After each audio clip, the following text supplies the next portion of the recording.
Birthday celebrate कर रहा था। उसके मम्मी पापा ने उसे एक छोटी सी टॉय कार गिफ्ट की जो उसे बहुत पसंद आई, लेकिन जब उसने उसे पलटा तो उस पर कोई और नाम लिखा हुआ था। मम्मी थोड़ी शर्मिंदा हुई और बोली कि उनके पास नई कार खरीदने के पैसे नहीं थे, तो उन्होंने एक सेकंड हैंड कार ली थी। लड़के को बुरा नहीं लगा क्योंकि उसे पता था कि उनकी फैमिली काफी गरीब थी। उसके कपड़े भी डोनेशन से आते थे और जब उसके जूते फट जाते थे तो नए खरीदने के पैसे नहीं होते थे। स्कूल में बच्चे उसका मजाक उड़ाते थे। जैसे जैसे वो बड़ा हुआ उसने ठान लिया कि वो पढ़ाई के जरिए अपनी किस्मत बदलेगा ताकि अपने मम्मी पापा को एक अच्छी लाइफ दे सके। उसे एक फेमस यूनिवर्सिटी में एडमिशन मिल गया, लेकिन तभी उसके पापा सीरियसली बीमार हो गए। ऑपरेशन के पैसे जुटाने के लिए उसने अपनी स्टडीज छोड़ दी और चुपचाप एक कंस्ट्रक्शन साइट पर काम करने चला गया। जल्दी सैलरी पाने के लिए उसने लोगों से हाथ जोड़कर रिक्वेस्ट भी की। बहुत सारे सैक्रिफाइसेस के बाद उसने 1 लाख यूरो जमा कर लिए, लेकिन फिर डॉक्टर ने बताया कि पापा की हालत और खराब हो गई है और अब एक अर्जेंट ऑपरेशन की जरूरत है जिसकी कीमत 5 लाख यूरो है। लड़का टूट चुका था, लेकिन तभी उसने एक दीवार पर एक एड देखा। अपने पापा को बचाने के लिए उसने सब कुछ कुर्बान कर दिया और पैसे इकट्ठे करके मम्मी पापा को दे दिए। वो बहुत इमोशनल हो गए, लेकिन उसने कभी नहीं बताया कि उसने खुद की हेल्थ को दांव पर लगा दिया था। उसके जाने के बाद मम्मी ने पापा से कहा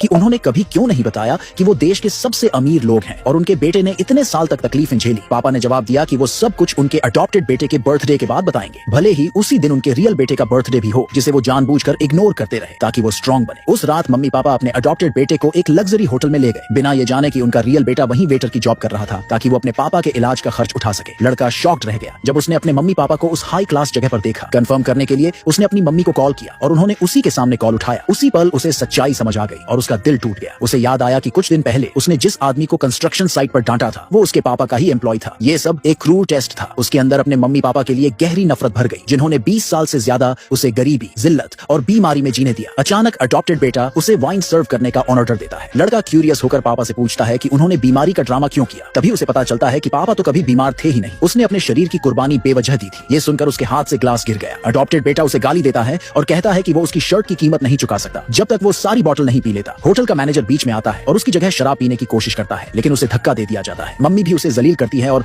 बोलती है कि उसे माफी मांगना नहीं आता। लड़का कहता है कि उसकी साल भर की सैलरी से भी वो लोग के कपड़े नहीं खरीदे जा सकते और एक बोतल से उसकी गलतियां नहीं मिटेंगी। फिर वो एक स्ट्रॉन्ग लिकर की बोतल उठाता है पीने के लिए। मैनेजर उसे रोकने की कोशिश करता है और कहता है कि उसकी हेल्थ की वजह से वो नहीं पी सकता, लेकिन लड़का बोलता है कि उसकी लाइफ तो बस एक टॉय की तरह है जिसे कोई भी अपनी मर्जी से चला रहा है। वहां बैठे लोग उसे दया की नजर से देखने लगते हैं। तभी पापा एक क्रेडिट कार्ड फेंकते हैं और कहते हैं कि उसमें 50 लाख यूरो है। लड़के को याद आता है कि कैसे उसने स्कूल टाइम से ही काम किया था अपने फैमिली की हेल्प करने के लिए और आज ये एक कार्ड सब कुछ बदल सकता था। अडॉप्टेड बेटा बोलता है कि अगर वो उसके आगे घुटनों पर नहीं आया तो कुछ नहीं मिलेगा। लड़का मना करता है तो उसे मारा जाता है। मैनेजर उसे बचाने की कोशिश करता है और उसकी डिसेबिलिटी का राज खोल देता है, लेकिन अडॉप्टेड बेटा रुकता नहीं और उसका मास्क खींच लेता है। उसी टाइम पापा कहते हैं कि अब वो अपने बेटे को कॉल